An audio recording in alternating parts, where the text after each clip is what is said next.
Voilà, j'espère que vous nous entendez bien.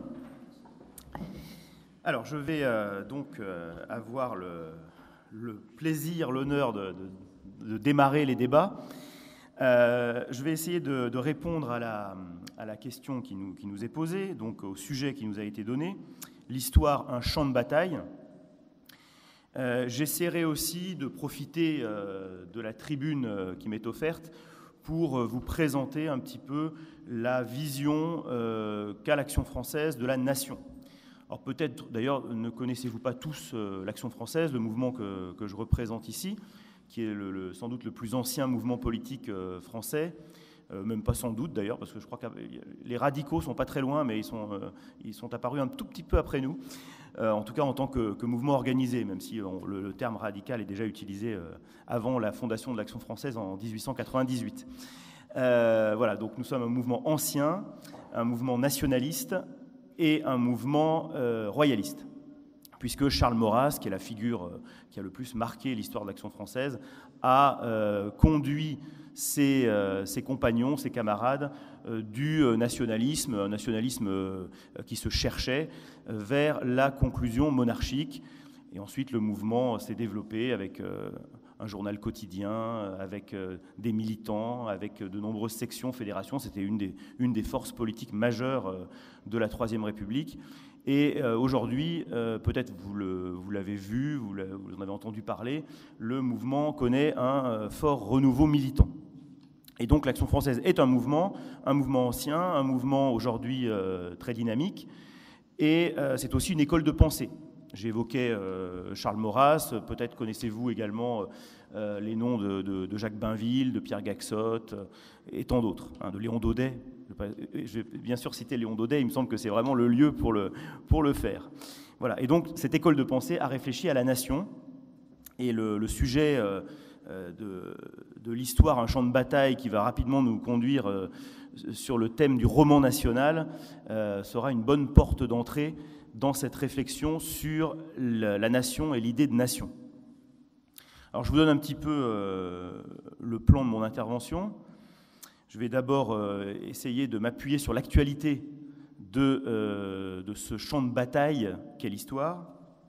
Et là, pour le coup, l'actualité, y compris très récente, nous fournit beaucoup d'éléments.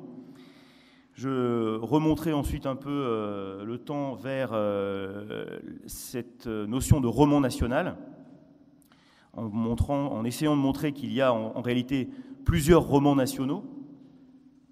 Et je terminerai en vous proposant ce que j'appellerais moi plutôt le récit national, celui que nous proposons à l'Action française, puisque c'est dans notre identité de récuser le romantisme.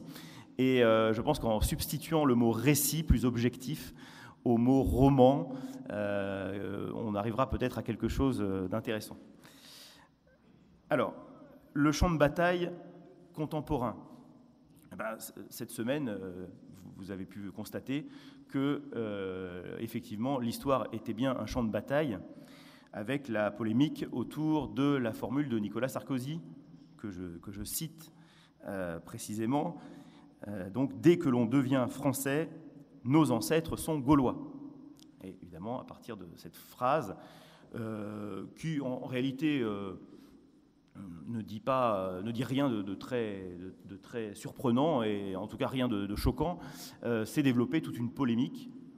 En fait, le sens réel de cette formule, c'est une prise de position en faveur de l'assimilation par opposition à la simple intégration. Je crois que c'est très clair, à moins d'être vraiment de grande mauvaise foi, cette formule ne veut dire que cela, puisqu'il est bien question de devenir français. Donc toute interprétation de cette formule comme étant raciste, etc., n'a pas de sens. Il s'agit de dire que quand on devient français, donc on ne l'est pas au départ, on ne l'est pas par le sang, eh bien on doit tout simplement s'approprier l'histoire de France, et l'histoire de France sur la longue durée, pas seulement l'histoire de la France républicaine, c'est-à-dire de cette idée un peu abstraite des valeurs qui seraient les valeurs de la République, les valeurs des Lumières. Là, on est dans quelque chose qui est déjà universel, mais cette France cette France charnelle, cette France substantielle, dont l'histoire est très longue et qui comporte un certain nombre d'éléments qui se superposent les uns aux autres, à partir effectivement d'un substrat qui est la Gaule. Bon, donc rien de polémique, mais pourtant cette formule a créé une immense polémique. Elle a même effrayé les amis de M. Sarkozy, les plus proches. Voilà. Ils se sont tous levés pour critiquer cette formule. En fait, cet épisode n'est qu'une répétition d'une polémique qui est constante en réalité. On peut remonter, par exemple, en 2014, à la parution du livre d'Éric Zemmour, Le suicide français, où là aussi, où d'ailleurs on pourrait parler de son précédent livre aussi, Les mélancolies françaises, qui avait produit les mêmes polémiques, où le simple fait de rapporter les sujets contemporains, les sujets politiques contemporains à l'histoire, immédiatement faisait polémique. Et en 2014, c'était plus particulièrement sur la question des Juifs et de Vichy, mais plus généralement, les livres d'Éric Zemmour font problème, tout simplement parce qu'ils convoquent l'histoire, en fait. En 2013, vous avez eu la polémique, alors qu'on pourrait appeler la polémique des historiens de garde. Alors attention, là on est dans un cas typique d'inversion accusatoire, c'est-à-dire que les historiens de garde, ce ne sont pas ceux qui veillent sur la pensée dominante, non, dans l'expression, ça désignait au contraire les gens comme Zemmour, les gens comme Patrick Buisson, etc., qui étaient attaqués dans un livre qui s'appelait justement Les historiens de garde, parce que, aux yeux des auteurs de ce livre, ils commettaient la faute de ressusciter l'idée de roman national, justement. Donc on leur reprochait cette tentative de rétablir un roman national. Bon, en 2007, il y a eu la polémique au moment de la création du ministère de l'identité nationale. C'est un peu toujours les mêmes débats. Et on pourrait remonter, bien sûr, également à 2005, avec la fameuse loi qui demandait la reconnaissance du rôle positif de la colonisation. Donc, et cette loi avait été, d'ailleurs, presque aussitôt retoquée. C'est-à-dire que l'alinéa qui faisait problème n'est pas resté. Il a été modifié. Donc, on voit vraiment que ce qu'il y a de commun à toutes ces polémiques, c'est le refus des tenants de la pensée dominante d'un retour de l'histoire dans la politique, d'un retour de ce fameux roman national dont on parlera plus longuement ensuite. Alors, pourquoi ces gens-là sont-ils si intéressés à ne pas voir renaître le roman national ? Tout simplement parce qu'ils sont les héritiers des fameux déconstructeurs. Zemmour en parle beaucoup dans ses livres. Donc, ces intellectuels des années 60-70 qui ont fait porter le soupçon sur toute chose, sur la religion, sur la famille, sur la nation, sur l'État, et qui ont développé une philosophie, une lecture de l'histoire hyper critique et dont les conclusions pratiques, en fait, s'appellent la repentance, s'appellent on pourrait dire la mauvaise conscience, alors que ce soit la mauvaise conscience nationale, la mauvaise conscience coloniale, etc. Donc toute cette idéologie qui a dominé l'université d'abord, et puis ensuite, selon le schéma un peu gramsciiste, qui est descendu jusqu'à la base, en passant par par les enseignants, en passant par les journalistes, etc. Toute cette idéologie de la déconstruction, du soupçon, du doute et de la critique systématique, eh bien, on voit les effets qu'elle a produits, c'est-à-dire cette absence de repères, ce déracinement qui n'est pas seulement le déracinement des identités culturelles, régionales, etc., mais qui est vraiment un déracinement intellectuel complet. Et aujourd'hui, il y a effectivement une nouvelle génération d'intellectuels qui veut s'opposer à cette philosophie. Et bien entendu, ceux qui la défendent, ceux qui la portent encore, qui sont encore dominants. Éric Zemmour distingue bien la pensée majoritaire et la pensée dominante. Peut-être que notre volonté de renouer justement avec l'histoire et de renouer avec le passé, peut-être est-ce aujourd'hui un sentiment majoritaire, mais ce n'est pas encore la pensée dominante. La pensée dominante, elle est encore du côté de la déconstruction. Donc, ces tenants de la déconstruction s'opposent évidemment à toute tentative de détruire les fondements de leur idéologie. Voilà pour ce débat, on va dire, ce champ de bataille, pour reprendre le titre, contemporain. Alors, passons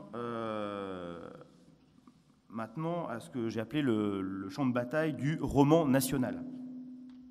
Alors, pourquoi le roman national ? À quel moment le roman national est-il devenu nécessaire ? J'essaie de reprendre bien ma démonstration. Aujourd'hui, il a disparu, mais il est apparu à un moment donné. Alors, je crois que Jean-Pierre Maugendre va beaucoup faire référence à la guerre de 1870 et donc à la fin du XIXe siècle. Moi, je vais un petit peu reculer dans le temps et je vais vous faire une citation qui me paraît très, très éclairante d'une historienne qui d'ailleurs était assez proche de l'AF, Marie-Madeleine Martin, qui, elle, voit l'apparition en fait, du roman national, les prémices de la nécessité d'un roman national dans la grande fracture que représente la Révolution française et le régicide de 1793. C'est-à-dire qu'elle nous explique, dans son livre « Histoire de l'unité française », que c'est à partir de la mort du roi, en fait, que le roman national devient nécessaire. En quelque sorte, le roman national va remplir le vide laissé par la mort du roi et donc par la disparition de cette matrice historique de la nation qui a été la monarchie capétienne. Le roi n'étant plus là, ne pouvant plus incarner de façon concrète l'unité et la continuité, eh bien, on va lui substituer un récit, on va lui substituer une narration. Donc, finalement, c'est assez cohérent. Et encore une fois, c'était nécessaire. Alors, je vais vous faire cette citation, parce qu'elle me paraît vraiment très, très complète. C'est un peu long. Alors, je vous la lis. « La notion de patrie en France, pendant tout le cours de l'Ancien Régime, s'épanouit toujours suivant la loi d'un réalisme vigoureux. Elle fut incomparablement nourrie de forces concrètes, issues de réalités prochaines, enracinées dans un quotidien accord avec l'ordonnance de l'univers. C'est sans doute ce qui la distingue le plus de la conception moderne du patriotisme. Et c'est pourquoi il nous a semblé logique d'arrêter au XVIIIe siècle la première partie de notre étude. Son livre se divise en deux parties, donc l'histoire de la formation de l'unité française avant la Révolution, et puis la deuxième partie, qu'on pourrait appeler un peu le suicide français vu par Marie-Madeleine Martin. Sauf que pour elle, le suicide français ne date pas de 1968, il daterait plutôt donc de 1793. Avec les encyclopédistes et les hommes de la Révolution, en effet, va triompher une notion abstraite de la patrie, une recherche surtout rationnelle de la tradition ancestrale. Parce qu'on aura supprimé tous les attachements concrets desquels la notion de patrie surgissait, sans avoir besoin d'être toujours exprimée, parce qu'on aura sapé d'un coup le lien de fidélité à un chef commun dont la protection unifiait les appels divergents des multiples républiques françaises, Il faudra bien remplacer ces forces et ces passions naturelles par une abstraction nécessairement nourrie de passions, elle aussi. Il deviendra nécessaire que chaque individu porte en lui-même une connaissance historique du passé de son pays, une représentation totale de l'héritage, qui ne lui sera plus révélé comme autrefois dans la confidence obscure et quotidienne d'attachements concrets. Voilà, ça c'est la France d'Ancien Régime, avec ses provinces, ses corps intermédiaires, ses terroirs. Donc, qui ne lui sera plus donc délivré dans la confidence obscure et quotidienne d'attachements concrets, de traditions muettes mais puissantes. En faisant table rase de presque tout le passé de la France, la Révolution sape du même coup la contexture essentielle de ce que nous pourrions appeler le patriotisme instinctif. D'où l'importance que prendra désormais pour chaque Français la représentation intellectuelle de la France, car s'il éloignait de lui cette représentation, où puiserait-il la force de l'attachement à son pays ? Voilà, fin de citation. Donc, cette représentation intellectuelle de la France, c'est le fameux roman national. Alors, bien sûr, on peut nuancer cette idée de même qu'on peut nuancer le fait que le roman national apparaisse à la fin du XIXe siècle, on peut nuancer le fait qu'il devienne nécessaire à partir de 1793, parce que, bien sûr, vous avez tous entendu parler de la chanson de Roland. Vous voyez, la chanson de Roland, c'est 11e, 12e siècle. C'est déjà un proto-roman national, finalement, puisqu'il s'agit de récupérer la figure de Charlemagne, alors que Charlemagne, ça n'est pas encore la France. Charlemagne, c'est le rêve carolingien, c'est de rétablir l'Empire romain, voilà, l'Empire romain d'Occident. Donc c'est autre chose. Mais dans la chanson de Roland, on est déjà, quand elle est rédigée, on est déjà sous les Capétiens. Et là, on va nationaliser, en quelque sorte, Charlemagne. Et puis, on va un petit peu transformer, raconter sur un mode épique un épisode historique. Et on va le faire servir un petit peu de fondement pour légitimer la monarchie capétienne. Donc voilà, il y a des éléments de roman national sous l'Ancien Régime. Là, je prends un exemple très très ancien. On peut sauter à la période de la Renaissance, par exemple, et peut-être avez-vous entendu parler d'une autre épopée. Alors, ce n'est pas une chanson de geste cette fois, c'est vraiment une épopée au sens plus traditionnel, plus classique, plus antique du terme, puisqu'à la Renaissance, on imite la littérature antique. C'est la Franciade de Ronsard, par exemple. Donc la Franciade de Ronsard, c'est la volonté de rattacher l'histoire de France et l'histoire de la dynastie nationale en particulier à l'Antiquité et au fameux cycle troyen, le cycle homérique, puisque Ronsard, dans son épopée, fait des Francs les héritiers de Troie, les héritiers des Troyens. Donc il fait pour la France de la Renaissance le même travail épique qu'avait fait Virgile pour les Romains, hein, en expliquant que les Romains eux-mêmes étaient des Troyens, hein, via Énée. Donc voilà, ils se rattachaient comme ça au mythe grec et au récit homérique. Donc voilà, il y a des choses comme ça. Évidemment, on pourrait vous parler de la manière dont Louis XIV a organisé autour de lui le classicisme, avec les artistes, avec les peintres, les architectes, les écrivains, les dramaturges, etc.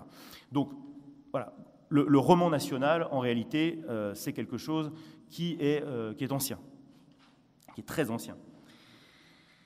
Alors, une chose que je vous ai annoncée tout à l'heure, qui me paraît intéressante, c'est de voir qu'en réalité, il n'y a pas un roman national, il y a des romans nationaux.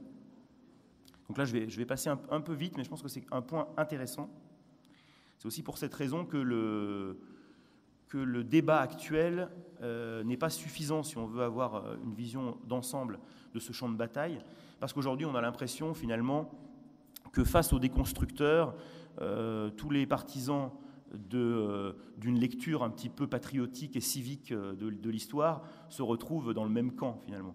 Mais en réalité, on sait très bien qu'il y a plusieurs manières d'envisager ce récit national, ce roman national. Alors, Il y a le roman républicain, je dirais, ancienne mode. Alors c'est celui dont Jean-Pierre Maugendre va parler le plus, celui effectivement qui était enseigné dans l'école de la Troisième République, qui était un roman national relativement syncrétiste. Quand je lisais tout à l'heure la citation de Marie-Madeleine Martin, on voyait qu'elle reprochait à la Révolution de faire table rase.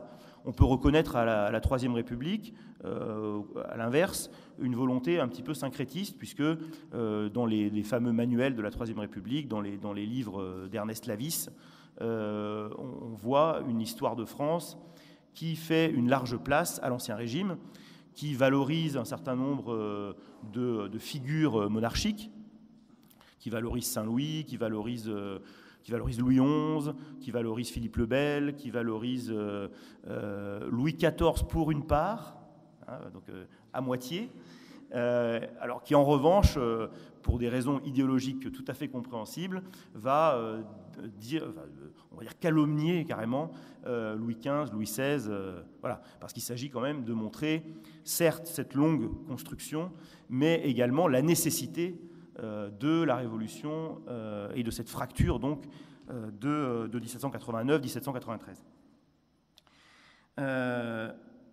Et puis, alors ça c'est un roman national, effectivement. C'est celui que certains veulent ressusciter. C'est un petit peu comme le débat sur l'école. Vous voyez, aujourd'hui, les gens qui veulent restaurer l'école envisagent de restaurer l'école d'avant la déconstruction, d'avant 68, donc l'école inspirée de la Troisième République, etc. Là, peut-être que quand on est de droite, justement, quand on est contre-révolutionnaire, on a peut-être intérêt à y regarder de plus près. Parce que, voilà, il y a peut-être des éléments aussi à critiquer dans ce schéma. Je ne développe pas. Je passe à un autre roman national qui est également républicain, c'est justement le roman national républicain actuel. Donc, et celui-là, on pourrait l'appeler, avec un jeu de mots, le roman noir. Voilà, c'est le roman noir, c'est celui qui domine aujourd'hui, qui consiste à ne plus mettre au centre le récit de la construction de la France, mais plutôt des valeurs, justement, des valeurs abstraites, les droits de l'homme, par exemple, et à insister sur la face nécessairement obscure de notre histoire. Vous voyez, on va aller insister, non pas sur les heures glorieuses comme le faisait l'historiographie de la Troisième République, mais on va insister au contraire sur ce qui est négatif. Bon, ça vous connaissez, c'est ce qu'on reçoit quotidiennement, que ce soit du point de vue scolaire ou du point de vue médiatique. On peut également parler, mais celui-là, il a un peu perdu de sa force et de son audience, d'un roman européen. Parce que il était très fort, ce roman européen, dans les années 80-90, quand il s'agissait de donner corps un petit peu à la formule de Mitterrand, vous savez, la France est notre patrie, l'Europe est notre avenir. Donc on avait un roman, alors, qui n'était plus national, mais qui consistait à montrer la nécessité de la construction européenne, le fait que tout conduisait finalement, naturellement, à cette Union européenne. Donc là, c'est aussi une grille de lecture qui a eu un certain succès, une certaine importance. On voit bien aujourd'hui que l'Union européenne ne fait plus du tout recette et que cette lecture d'une histoire orientée vers la construction européenne ne fonctionne plus, même chez nos adversaires. Autre roman, ce serait moi j'appellerais ça le roman contre-révolutionnaire, parce que, puis ensuite je passerai à notre vision à nous, peut-être si vous connaissez la critique que Maurras fait de Chateaubriand. Maurras critique le romantisme en général, et pour faire simple, il critique autant le romantisme de gauche, on va dire qui serait par exemple celui de Michelet, qui va faire du peuple le sujet unique de l'histoire, mais il va aussi critiquer un certain romantisme de droite, alors à travers la figure de Chateaubriand, qui est un romantisme qui va être nostalgique, qui va consister à idéaliser le passé en tant que tel. Le passé, est, de même que les progressistes font de l'avenir quelque chose de forcément bon, de meilleur, ce romantisme nostalgique, ce romantisme de droite, fait du passé quelque chose de forcément idyllique, de forcément parfait. Et cette lecture-là n'est pas non plus celle que nous proposons. Donc j'en viens à ce que j'appellerais le récit national tel que nous le proposons. Alors voilà en quelque sorte ces notes, ces caractéristiques. Il doit être réaliste, il ne doit pas être hagiographique. Ce n'est pas parce qu'on veut le faire servir à nourrir notre identité, à nous fournir des repères, qu'il doit être hagiographique, qu'il doit être idéaliste. Il doit être syncrétique, dans une large mesure. Certes, la France n'est pas née en 1789, mais elle n'est pas morte non plus en 1789. Et je pense que ça, c'est aussi un point qui distingue les Maurrassiens d'autres traditions contre-révolutionnaires. Et enfin, ce récit doit être critique. Maurras utilise comme expression l'empirisme organisateur. C'est une formule un peu compliquée, mais voilà, qui signifie que notre vision de l'histoire consiste à faire un tri et à rechercher les expériences historiques qui sont positives, qui sont constructives, hein, qui vont permettre d'orienter l'action politique présente. Et cette démarche, donc, dont je viens de donner les caractéristiques, réalistes, syncrétiques et critiques, elle fait apparaître comme conclusion le fait que la France ne commence ni avec les Gaulois, au sens strict, on va revenir sur la formule du début, ni avec Clovis, parce que on peut pas dire qu'il y a un sentiment national, évidemment, à l'époque de Clovis, mais on ne peut pas non plus dire que le projet de Clovis soit vraiment la France. Alors il se trouve que pour des raisons un petit peu contingentes, ce qu'il va réaliser va préfigurer un petit peu ce que les Capétiens feront ensuite. Peut-être certains parmi vous ont lu un livre qui est tout à fait excellent de Paul-Marie Couteau sur Clovis, une étude, un essai sur Clovis, où justement il montre que, à la différence des autres mérovingiens et des carolingiens, Clovis préfigure un petit peu ce que les Capétiens feront plus tard. Mais voilà, c'est au titre de préfiguration. Donc la France ne commence ni avec les Gaulois. Vous savez que les Gaulois, en plus, il n'y en avait pas que dans le territoire de la France actuelle, évidemment, hein, ne serait-ce que l'Italie du Nord, voilà.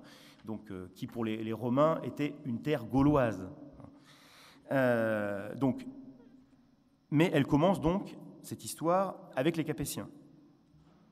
Et encore, elle commence avec les Capétiens, mais elle ne prend réellement conscience d'elle-même que beaucoup plus tard. Disons qu'on peut prendre, par exemple, la fameuse bataille de Bouvines, où les milices communales vont venir aider l'armée royale. Donc on peut y voir le signe d'un sentiment national. Donc là, on est au XIIIe siècle. Et ensuite, surtout, au moment de la guerre de Cent Ans, donc au XIVe, XVe siècle, puisque là, effectivement, il y a bien un sentiment national qui se manifeste, notamment dans le fait que les Français, pas tous, mais une partie d'entre eux en tout cas, ne veulent pas être gouvernés par un roi étranger, par un Anglais. Donc cette France, elle se construit par l'action continue des Capétiens, et cette construction produit un sentiment national dans le temps qui apparaîtrait donc entre le XIIIe et les XIVe, XVe siècles. Cette France, elle hérite à la fois de la Gaule, certes, mais bien sûr, surtout de Rome, et à travers Rome de la Grèce, et également de l'élément germanique représenté par les Francs. Donc elle est une synthèse. Elle est une synthèse, mais une synthèse que nous voyons comme une synthèse hiérarchisée, où les éléments n'ont pas la même importance. Voilà. Et l'élément qui, en tout cas à nos yeux, est le plus important, c'est l'élément romain. Les dimensions géographiques, vous savez, les fameuses frontières naturelles et ethniques, existent, mais elles existent, pour reprendre le vocabulaire, je pense que mon voisin maîtrise très bien, qui est celui de la théologie thomiste. Donc ces causes géographiques et ethniques, elles existent à titre de causes matérielles, mais elles ne sont pas le formel de l'être national. Le formel de l'être national, c'est cette action continue dans le temps de la dynastie nationale, qui va agréger des éléments ethniques, des éléments géographiques, des éléments culturels, qui, sans cette action, auraient pu déboucher sur des constructions, des ensembles tout à fait différents. Sur les frontières naturelles, j'aime bien reprendre cette idée que je crois que c'est Bainville qui dit ça, tout fleuve, tout cours d'eau, toute chaîne de montagne peut devenir une frontière naturelle. Voilà, donc le Rhin, frontière naturelle peut-être, mais après tout, pourquoi pas le Rhône, pourquoi pas la Loire? Donc il n'y a pas de nécessité, sauf peut-être pour les îles. Et encore, vous voyez, les Écossais qui veulent se séparer des Anglais, et encore. Donc cette notion de frontière naturelle, encore une fois, n'est pas satisfaisante, n'est pas suffisante. Vous voyez, là aussi, je reviens rapidement sur le point de départ avec Sarkozy, sur les Gaulois. Nos ancêtres les Gaulois, c'est un mythe profondément républicain, puisqu'il s'agit d'expliquer qu'en fait, la France existe en tant que telle depuis les Gaulois. Donc du coup, l'action des rois, l'action de l'Église, on peut mettre ça un peu de côté et sauter en quelque sorte des Gaulois à la République. Donc là aussi, ceux qui l'ont attaqué en disant « oui, c'est d'extrême droite », pas certains qui connaissent très bien l'origine de la formule « nos ancêtres les Gaulois », qui est vraiment une formule très, très républicaine. Donc la synthèse française, pour finir, ne concerne pas que la civilisation, la culture, elle est aussi politique. On pourrait la caractériser ainsi, une souveraineté jalouse à l'égard de toutes les ingérences extérieures. Hier, les ingérences du pape ou de l'empereur. Aujourd'hui, les ingérences des États-Unis ou de l'Union européenne. Mais tempérée, une souveraineté donc jalouse mais tempérée vis-à-vis de l'intérieur, notamment avec une forte aspiration à la conciliation de l'autorité et des libertés. À l'Action française, nous sommes favorables à la décentralisation. Et également une souveraineté paternelle avec un chef qui soit une figure proche, une figure protectrice. C'est ce fameux père, en fait, qui a été assassiné en 1793 et que les Français, depuis, recherchent. Vous savez, c'est ce que disait Emmanuel Macron dans le journal L'Un, je crois, c'était l'année dernière, puis il a réitéré d'ailleurs cette déclaration en disant que voilà, il y avait un vide et que la vie politique française pouvait se lire à travers ce vide laissé par l'absence du roi. Donc, pour ça que la Ve République, avec son élection présidentielle, s'approche autant de cette configuration-là, et que la question des personnes, la question de la personnalisation du pouvoir est si centrale. Alors évidemment, en ce qui nous concerne, nous préconisons non pas de nous rapprocher de ce modèle qui structure en profondeur notre histoire et notre vie politique. Nous proposons d'y revenir, tout simplement. Voilà, de renouer directement avec cette matrice, avec cette forme qui est la forme naturelle adaptée à l'histoire et au tempérament français qu'est la monarchie. Et là, je vous laisserai peut-être me poser des questions sur la possibilité de renouer de manière directe et concrète avec cette origine. Voilà, je vous remercie.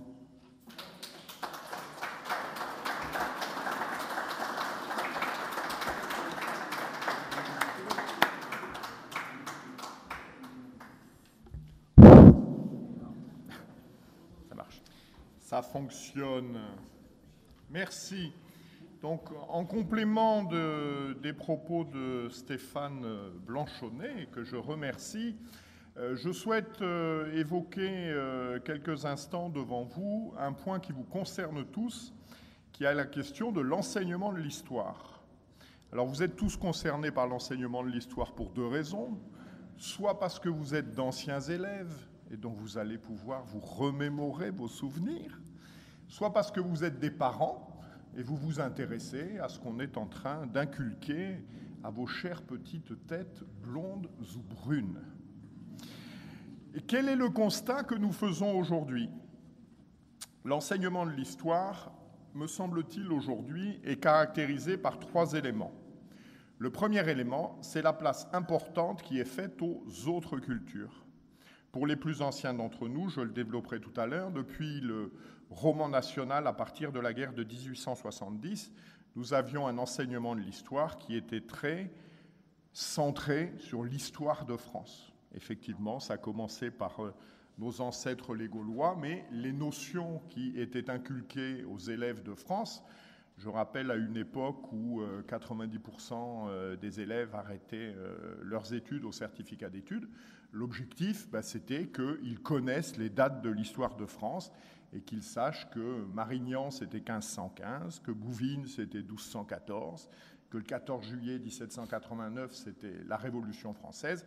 Voilà l'objectif qui était fixé.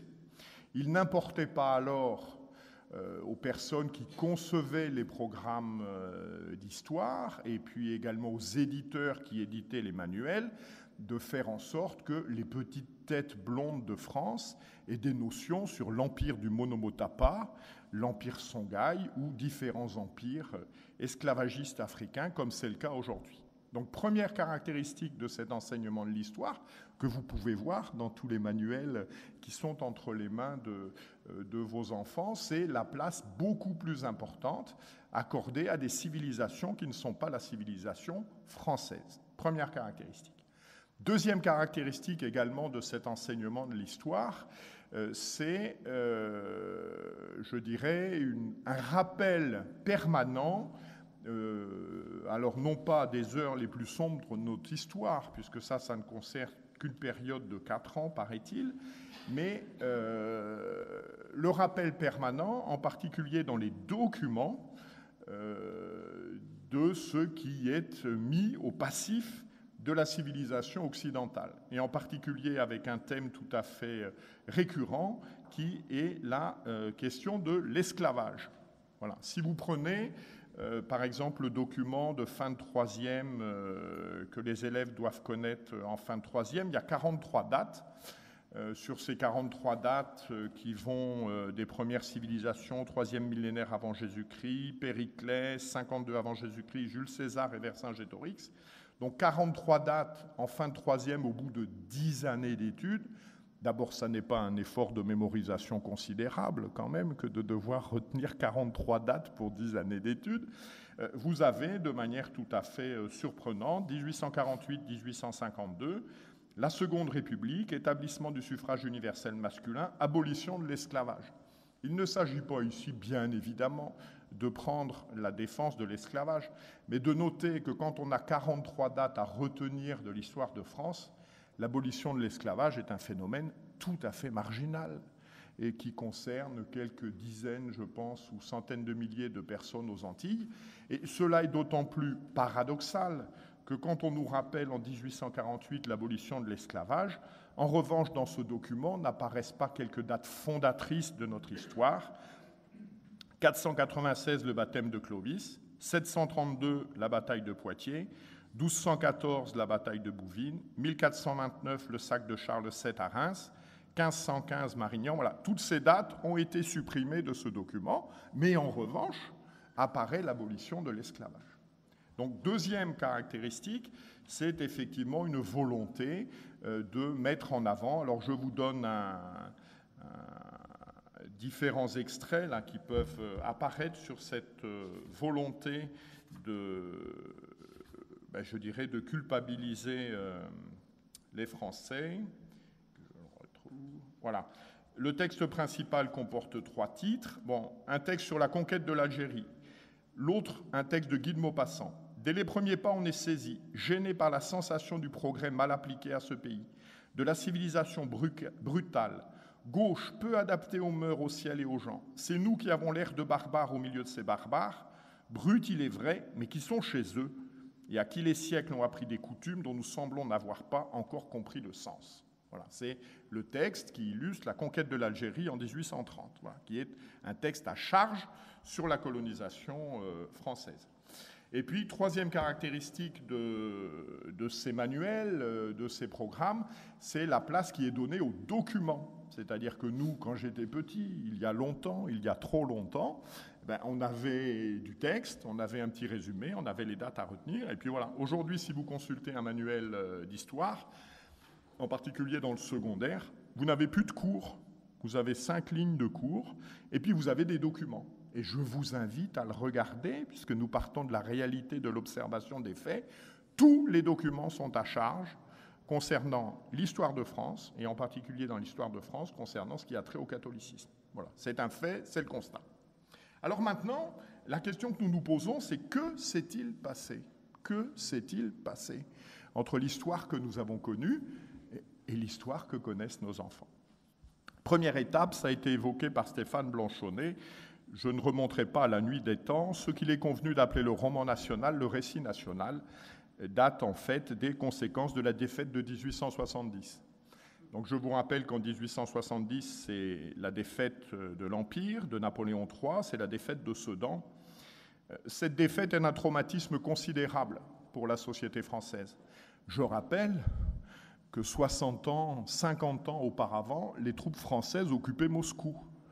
Et que 50 ou 60 ans plus tard, eh bien, l'Empire français est vaincu même pas par l'Allemagne, car l'Allemagne n'existe pas, mais par la Prusse en tant que telle, donc par un petit État. Par un petit État. Que s'est-il passé ? Alors ceci va donner naissance à 2 courants de pensée. Tout d'abord, un certain nombre d'intellectuels vont s'interroger. Que s'est-il passé ? Comment se fait-il qu'en 50 années, de la puissance dominante du continent européen, nous soyons devenus un pays vaincu par un petit royaume allemand ? L'homme qui va mener à bien cette réflexion, c'est Ernest Renan, en particulier, dans le cadre d'un ouvrage sur la réforme intellectuelle et morale. Sa réflexion va être de dire, est-ce que depuis 50 ans, on ne se serait pas trompé sur les principes d'organisation de notre société ? Et puis, il va y avoir également un deuxième thème de réflexion, en particulier conforté par l'affaire de la Commune. L'affaire de la Commune est quand même d'abord une affaire extrêmement sanglante, et puis elle est aussi la manifestation d'une désunion profonde entre Français. Désunion profonde entre Français. Nous sommes là sur un phénomène manifeste de guerre civile, limité géographiquement dans le temps, puisqu'en fait il ne concerne que Paris, mais nous sommes en pleine guerre civile. Et puis, troisième phénomène qui va inciter à mettre en place ce roman national, bien sûr, c'est la perte de l'Alsace-Lorraine. Alors cette perte de l'Alsace-Lorraine, elle a été magnifiée, elle a été glorifiée, elle est un traumatisme, certainement. Également, cerise sur le gâteau, c'est la proclamation de l'Empire allemand à Versailles. Et puis enfin, pour une partie de la société française, c'est le constat désabusé de l'échec d'une restauration monarchique qui, sur le papier, aurait dû avoir lieu, puisque l'Assemblée élue à l'issue des événements de 1870 était une Assemblée monarchique. Ce qu'apporte de nouveau la Troisième République, à cet égard, c'est que l'histoire jusqu'ici était réservée aux princes. On apprenait l'histoire aux personnes destinées à régner, aux enfants du roi, à sa famille, parce que de l'histoire, ils tireraient les enseignements pour gouverner au mieux les intérêts du pays. La Troisième République opère un changement fondamental de paradigme par rapport à cela. Elle dit, cet enseignement de l'histoire, nous allons le généraliser. Je pense à l'expression de Jules Simon, alors ministre de l'Instruction publique. Il faut que la France connaisse la France. Le constat qui est fait par la Troisième République est qu'il faut reconstruire la France, la refonder, la réunifier, puisque les événements dont je vous ai parlé en 1870, en fait, en quelques mois, sont des traumatismes extrêmement graves. C'est la raison pour laquelle cela nous paraît évident, mais ça n'est pas le cas partout, je crois que c'est le cas au Japon aussi, sont réunis sous le même vocable, avec les mêmes enseignants, l'histoire, la géographie et l'instruction civique. En soi, ce n'est pas évident. Pourquoi est-ce que l'histoire et la géographie sont regroupés ensemble avec les mêmes enseignants? Ce sont deux domaines très différents. La raison, elle est dans ce que je viens d'évoquer. C'est que l'enseignement de l'histoire et l'enseignement de la géographie, eh bien, ont pour finalité de permettre aux Français de s'approprier leur identité, qui est une identité historique, qui est une identité dans le temps, mais qui est aussi une identité géographique. C'est l'enseignement de la géographie qui s'incarne dans des institutions, qui est l'enseignement de l'instruction civique.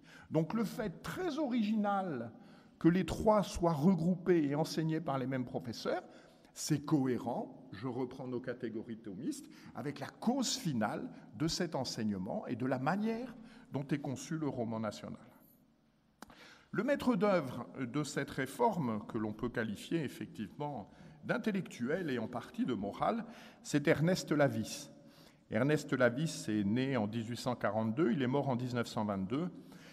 Il a passé 3 ans en Allemagne et il est revenu avec la conviction, c'est lui qui le dit, c'est l'instituteur allemand qui a gagné à Sadova et à Sedan. Sadova, c'est la défaite de l'Autriche-Hongrie face à l'Empire prussien et à Sedan. Et il va donc bâtir un manuel, ce que l'on a appelé le Petit Lavis, donc qui sera en usage en France de 1876 jusqu'aux années 50, qui a pour finalité, pour objectif, d'exalter la grandeur de la France. Et le signe le plus manifeste, c'est ce qu'il y a sur la couverture. Sur la couverture, il y a une citation, et cette citation est la suivante. « Enfant, enfant, tu dois aimer la France parce que la nature l'a faite belle et que son histoire l'a faite grande. Tu dois aimer la France parce que la nature l'a faite belle, c'est la géographie, et parce que son histoire l'a faite grande, c'est l'histoire. » Donc on retrouve bien cette connexion entre l'histoire et la géographie dont nous vivons encore. C'est évidemment un immense succès, car c'est un appel à l'unité nationale après les drames que j'ai évoqués tout à l'heure sur la guerre de 1870. C'est l'exaltation de Jeanne d'Arc, c'est la continuité de l'histoire. La République a pris la suite des rois de France dans ce roman national, dans ce récit national, et la suite sera prise ultérieurement, après le Lavis, par les manuels que les plus anciens ont connus. Moi, c'est ça que j'ai eu, le Malais Isaac. Voilà, le Malais Isaac, il est dans cette continuité. Cependant, ce triomphe du roman national, bien sûr, comme toute chose ici-bas, comme tout mouvement d'esprit, est éphémère. Pourquoi ? Tout d'abord, ce roman national est remis en cause parce que le souvenir de la défaite de 1870, du traumatisme de 1870 s'estompe. On s'habitue à tout, on s'habitue à la paix, on oublie les efforts de chaque instant qui doivent être menés pour consolider la paix. Donc le souvenir de la défaite de 1870 s'estompe, un courant pacifiste commence à se mettre en place. Je pense à un roman d'Émile Zola, La Vérité, et puis également, dans le développement de ce courant pacifiste, un événement considérable va jouer un rôle important, ce sont les tueries de la guerre de 14.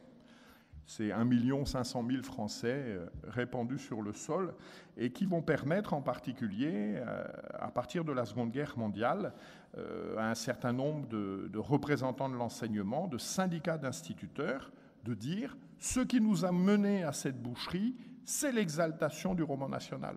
Ce qui nous a amenés à ce drame, pour reprendre une expression, à cette guerre civile européenne, c'est l'exaltation du sentiment national. Donc le roman national, il est attaqué d'un côté par le pacifisme, qui dit « vous préparez la guerre en exaltant la France », et puis il est attaqué d'un autre côté par un autre courant intellectuel qui est ce qu'on appelle l'école des Annales. L'école des Annales, dont les maîtres d'œuvre sont Lucien Febvre et Marc Bloch, eux, leur vision est de dire que la réalité de l'histoire d'un pays, ce ne sont pas les batailles. Ils remettent en cause ce qu'ils appellent l'histoire-bataille, mais ils disent ce qui est important, ce sont les données démographiques, ce sont les données économiques, ce sont les données sociales. Et en fait, l'importance que donne le roman national à la chronologie, aux dates historiques, aux batailles, tout ça est sans intérêt, parce que la véritable réalité, ça n'est pas celle-là. La variation du prix du pain sur 3 siècles au Moyen-Âge est plus importante, à la limite, que les guerres de religion ou que les luttes entre la France et l'Angleterre. Voilà. C'est ça la position de l'école des Annales. Les réalités ne sont pas des réalités militaires, ce sont des réalités sociales, économiques, démographiques, etc. Alors bien sûr, il y a une imprégnation, vous le sentez bien, de la philosophie marxiste dans cette approche. Jusqu'aux années 50, le système va se maintenir. Et puis à partir de 1950, la fin de la 4e République, le début de la 5e République, cette école des Annales va imprégner les manuels d'histoire et l'enseignement de l'histoire. À partir de 1957, l'histoire, il est prévu l'étude de 6 mondes, je cite les programmes officiels, englober l'analyse des faits économiques et sociaux, la description des civilisations et des cultures. Voilà. Il y a eu un changement de paradigme. Là où il fallait faire une histoire qui fasse aimer la France, on propose une histoire qui permettra de découvrir les autres cultures et qui mettra en avant les faits économiques et sociaux.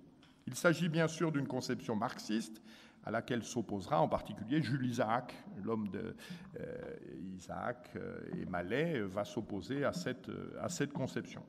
La priorité également, dans la lignée de l'école des Annales, la priorité va être donnée à l'étude des documents et à la problématisation, et en particulier des documents autour des faits économiques et sociaux. L'image et le texte deviennent le cœur même du cours. Regardez les manuels d'histoire de vos enfants, ils sont superbes, ils sont très bien illustrés, mais les documents photographiques et les documents d'époque, les témoignages, etc., globalement représentent 95% du volume. Il n'y a plus de cours. Il y a des documents. La finalité du document, c'est d'éveiller la problématique. Voilà, à quoi ça vous fait penser ? Est-ce que ça vous interroge ? Qu'est-ce que ça veut dire aujourd'hui ? Voilà. On n'est plus sur un enseignement, sur un suivi, sur une acquisition et un transfert de connaissances. En 1968, l'histoire devient une discipline d'éveil. Discipline d'éveil, l'éveil, c'est quand vous êtes endormi. Donc la discipline d'éveil, c'est pour se distraire. Ça n'est plus pour transmettre. Ça n'est plus pour transmettre un patrimoine, une histoire, une connaissance. Cette réforme, bien sûr, va être facilitée avec un phénomène nouveau qui sera la volonté de l'intégration européenne. Et puis, nouvelle étape, les événements de mai 68 vont voir intervenir dans l'enseignement de l'histoire 2 données qui jusqu'ici étaient moins présentes, l'antimilitarisme et l'internationalisme. Alors, dans quelle phase sommes-nous aujourd'hui ? Nous sommes rendus en mai 68 avec les 2 événements que je viens d'évoquer. Les décennies suivantes sont marquées par un phénomène majeur dont nous subissons encore les conséquences. En 1989, c'est la chute du mur de Berlin qui manifeste l'éclatement en partie à venir de l'Union soviétique et en tout cas la fin du modèle soviétique, la faillite de l'URSS. Toutes les générations d'intellectuels qui, depuis 50 ans, attendaient les lendemains qui chantent après leur voyage à Moscou en disant demain la République des Soviets, tout cela s'effondre. Tout cela s'effondre. Et tout cela s'effondre pour différentes raisons. il y a tout d'abord un constat, c'est que les masses ouvrières prolétariennes par lesquelles devait se faire la révolution, c'est le schéma marxiste, les foules prolétariennes. Je rappelle qu'étymologiquement, les foules prolétariennes, en latin, proles, c'est le descendant. Le prolétarien, c'est celui qui n'a comme richesse que ses enfants. Bon. Aujourd'hui, les masses prolétariennes en France n'existent quasiment plus. D'abord parce que les gens ont moins d'enfants, et ensuite parce qu'ils ont plus de choses que simplement leur descendance comme richesse. Donc les masses ouvrières prolétariennes par lesquelles devait se faire la révolution diminuent en nombre et sont bourgeoises. Contrairement au schéma marxiste, la condition ouvrière s'est très sensiblement améliorée dans les pays occidentaux sur les dernières décennies. Premier phénomène. Et puis deuxième phénomène, c'est que cette population ouvrière par lesquelles devait se faire la révolution diminue en nombre. C'est-à-dire que dans une société qui devient une société de services, si vous attendez la révolution de la part des ouvriers de la métallurgie, comme ils sont de moins en moins nombreux, ça va devenir de plus en plus difficile. Et comme ils sont de plus en plus, peut-être pas riches, mais aisés, leur motivation pour la révolution diminue également de façon considérable. Donc, il y a toujours une révolution à souhaiter, mais il n'y a plus de masse de manœuvre pour cette révolution. Que faire alors ? Le schéma marxiste, qui historiquement est ce qu'on appelle un matérialisme historique et dialectique, expliquait l'histoire de l'humanité par le conflit éternel entre la bourgeoisie et le prolétariat. C'est-à-dire que toute l'histoire de l'humanité, tous les événements de l'humanité, depuis l'assassinat de César par Brutus jusqu'à la révolution bolchevique, c'est l'histoire de la prise du pouvoir de la bourgeoisie et des tentatives des masses prolétariennes pour s'affranchir de cette dictature et imposer la dictature du prolétariat. Voilà l'histoire de l'humanité telle qu'elle est conçue par le schéma marxiste. Mais ils sont bien obligés de constater que ça ne marche pas, que ça ne marche plus, parce qu'il n'y a plus de masse prolétarienne. Et il va s'opérer, me semble-t-il, une transmutation historique. C'est-à-dire que l'histoire de l'humanité, qui était celle de la domination de la bourgeoisie sur les masses prolétariennes, eh bien, en fait, l'histoire de l'humanité, ça n'est pas ça. L'histoire de l'humanité, c'est l'histoire de la prise de pouvoir, puis aujourd'hui des résistances et des rébellions, la prise de pouvoir par le mâle blanc hétérosexuel. C'est-à-dire que l'histoire de l'humanité, c'est la prise de pouvoir de l'homme blanc hétérosexuel sur les femmes, la question du féminisme, sur les minorités ethniques par rapport aux blancs et sur les minorités sexuelles.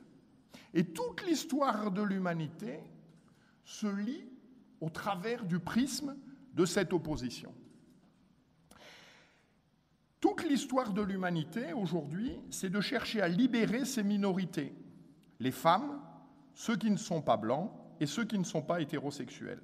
Il faut libérer ces minorités, les affranchir de tout conditionnement, qu'il soit social ou autre, ce conditionnement étant par nature une atteinte à sa liberté. C'est ce qui permet à Caroline Fourest, la célèbre féministe, de dire « La loi naturelle est fasciste ».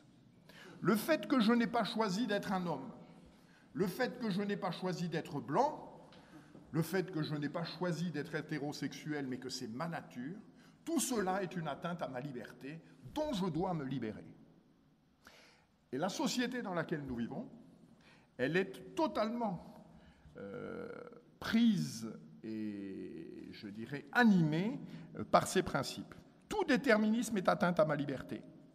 De la même manière, le fait que je n'ai pas choisi ma langue est une atteinte à ma liberté. Il faut donc détruire la langue. Ce seront les travaux de Bourdieu. La langue étant considérée comme un moyen de reproduction sociale. C'est la destruction de l'histoire, nos ancêtres les Gaulois. C'est la destruction des stéréotypes sexuels et c'est la promotion des minorités opprimées. Minorités ethniques, minorités religieuses, minorités sexuelles. Et puis, dans ce combat, il est important également de démontrer la culpabilité du mâle blanc hétérosexuel. C'est la dénonciation permanente des crimes de l'Occident, et qui en particulier s'incarne dans l'hypermnésie des crimes du nazisme, qui serait la quintessence de l'Occident. Voilà. Si on revient toujours, si les médias reviennent toujours aujourd'hui sur les crimes du nazisme, c'est pour cette raison.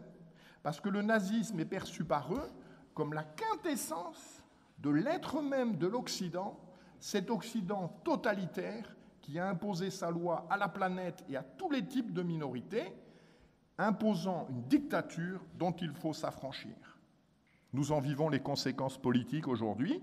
Les conséquences politiques aujourd'hui, c'est le devoir de réparation, d'accueillir tous les migrants. Ça n'est même pas un devoir de justice, c'est un devoir de réparation, selon la Vulgate officielle, pour tous les malheurs que nous avons fait subir à ces populations. Alors, face à cela, que faire ?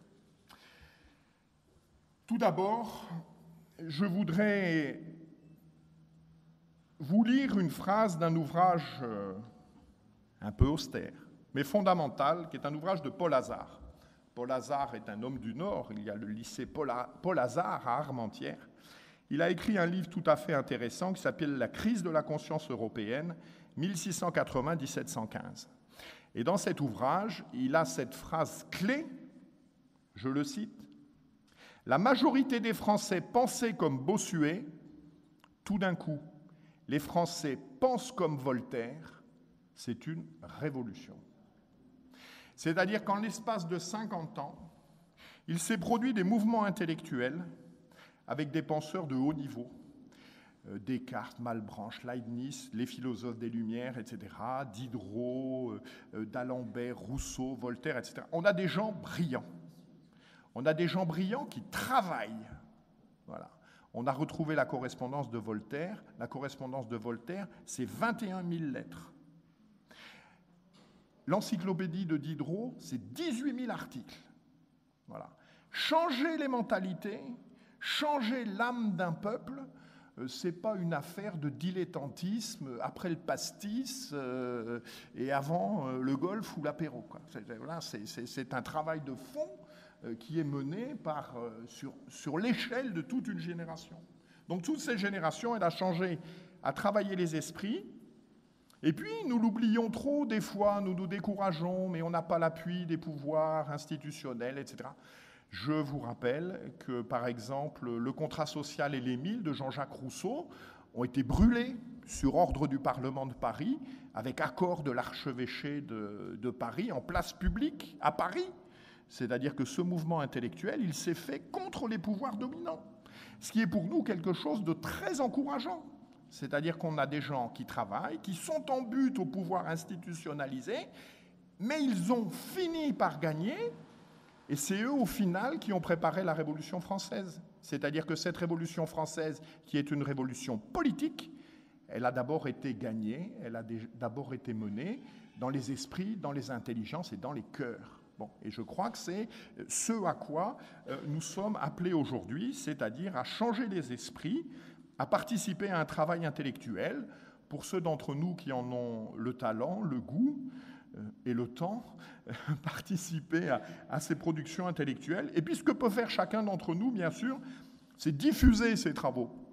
Alors je vais vous conseiller 5 livres, parce qu'écouter une conférence, ça ne sert à rien. Alors ça fait plaisir à l'auteur, qui est toujours content, mais si derrière vous ne prolongez pas, vous ne continuez pas, vous n'êtes pas en mesure d'en parler autour de vous, ben, ça aura été un éclair lumineux dans un ciel bien sombre. Ce que je vais vous donner, c'est les moyens de proroger cet éclair lumineux. Alors, je vous conseille 5 livres, tout à fait importants les uns et les autres. Tout d'abord, tout à l'heure, j'ai parlé de la déconstruction de la langue, c'est-à-dire la manière dont l'enseignement est aujourd'hui conçu, pas seulement en histoire, pour nous couper de nos racines et nous couper de notre passé.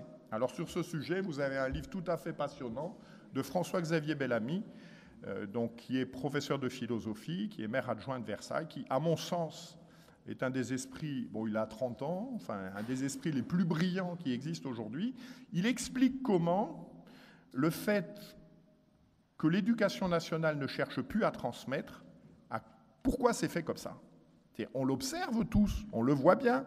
Nos enfants, moi, mes 2 grands-mères qui avaient arrêté leurs études au certificat d'études, qui étaient de conditions sociales très différentes. Il y en a une qui était bretonne, d'un milieu très populaire. Elle avait arrêté au certificat d'études. Du côté de ma mère, c'était un milieu protestant, de conditions sociales. L'une et l'autre avaient arrêté au certificat d'études. Elles ne faisaient jamais une faute d'orthographe. Elles avaient arrêté la classe, elles avaient 11 ans. L'une et l'autre. Aujourd'hui, ce n'est plus le cas. François-Xavier Bellamy, il nous explique pourquoi ce n'est plus le cas. Qu'est-ce qui s'est passé ? Voilà. Pleurer, c'est bien, mais comprendre pourquoi ça se passe, c'est mieux.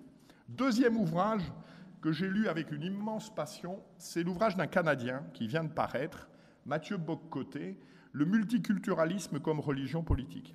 Il explique pourquoi, c'était la deuxième partie de ma conférence, il explique pourquoi, aujourd'hui, un certain nombre de gens veulent la destruction des nations et cherchent à nous inoculer la haine de la France, la honte de la France. Voilà, il explique pourquoi ça se passe comme ça. C'est vraiment très intéressant, très éclairant. Et puis, la petite association dont je m'occupe, nous avons publié 3 ouvrages.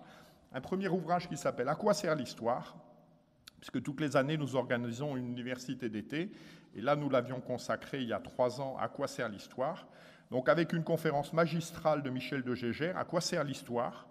dans lequel il nous dit, Hérodote, il avait déjà tout expliqué sur à quoi sert l'histoire. Donc, une conférence de Michel de Gégère.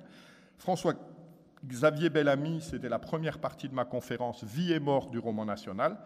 Moi, j'avais fait toute une conférence sur les programmes et les manuels d'histoire. Notre ami Jean-François Chemin venait porter son témoignage d'enseignant en ZEP, avec 90% d'élèves musulmans dans les classes de collège dans lesquelles il est. Il nous explique comment ça se passe. Jean Sévilla, les procédés de la manipulation historique. Martin Pelletier, l'histoire vulgarisée. Et une conférence également de Rénal Sécher sur la Vendée. Et puis, pour se distraire, l'histoire de France au cinéma. Voilà. Si les questions historiques vous intéressent, je crois qu'il y a là un document important. Et puis, ça, ce sera pour tout le monde. Nous avons publié, alors il y a 4 ans, un manuel d'histoire de France. Voilà. Ce manuel d'histoire de France, il est présenté comme les manuels que vous avez eus. D'abord, il est joli. Nous avons essayé de faire que... Le premier service que l'on doit rendre à la vérité, c'est de la rendre belle. Donc, nous avons essayé de faire quelque chose de beau. Vous avez du texte, vous avez de belles illustrations, qui sont toujours des œuvres culturelles. Vous avez les dates à retenir, vous avez des cartes. Voilà, c'est quand vous ne savez pas, on en est où, les dates, etc. Ça a été fait par des gens qui aiment la France. Je crois que l'attitude que nous devons avoir vis-à-vis de la France, c'est l'attitude que nous avons vis-à-vis de notre mère. Alors, notre mère, elle n'est pas parfaite. Alors, si votre mère est parfaite, tant mieux. Je pense que vous n'avez pas encore atteint à ce moment-là tous les stades de l'évolution qui vous conduisent à la maturité d'être un adulte. L'enfant, il pense que sa mère est parfaite et il devient adulte le jour où il découvre, que papa, que maman, ils ont aussi leurs faiblesses. C'est aussi ça, devenir adulte. N'empêche que sa mère reste sa mère, qu'il n'acceptera jamais qu'on en dise du mal, qu'il continuera à l'aimer, qu'il acceptera ses faiblesses, qu'il mettra en valeur ses grandeurs. Notre position vis-à-vis de la France, c'est la même chose. L'histoire de France, ce n'est pas le paradis sur terre depuis 2000 ans.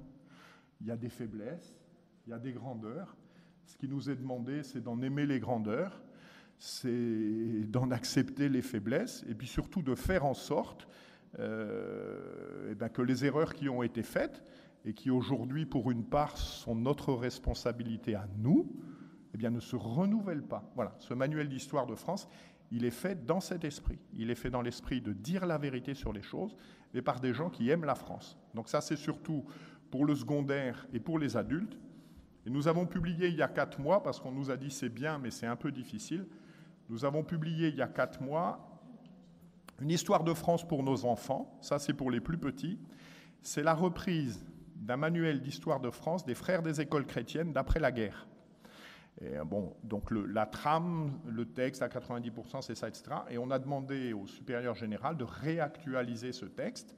Donc c'est pour les petits, quoi. Voilà. Et c'est fait dans le même esprit, c'est chronologique, c'est précis, c'est clair. Je crois que c'est un ouvrage que tout le monde devrait avoir. Je vous lis les dernières pages de ce manuel, et ce sera mon avant-dernier propos. D'autres officiers, comme Élie Denoy de Saint-Marc, ont aussi aimé et servi la France en Indochine puis en Algérie. Vous les découvrirez plus tard. La France continue. Petits-enfants, vous l'aimerez. En la servant avec courage, vous aimerez aussi tous les peuples. Il ne s'agit pas de faire un truc frénétique, il n'y a que nous, etc. Ça pourrait être de longs débats sur les différences entre le nationalisme français et le nationalisme allemand, mais c'est un autre sujet. Votre vie, si vous le voulez, sera une belle page d'histoire de France. Votre vie, si vous le voulez, sera une belle page d'histoire de France. Voilà, chers amis, je vous remercie de votre attention.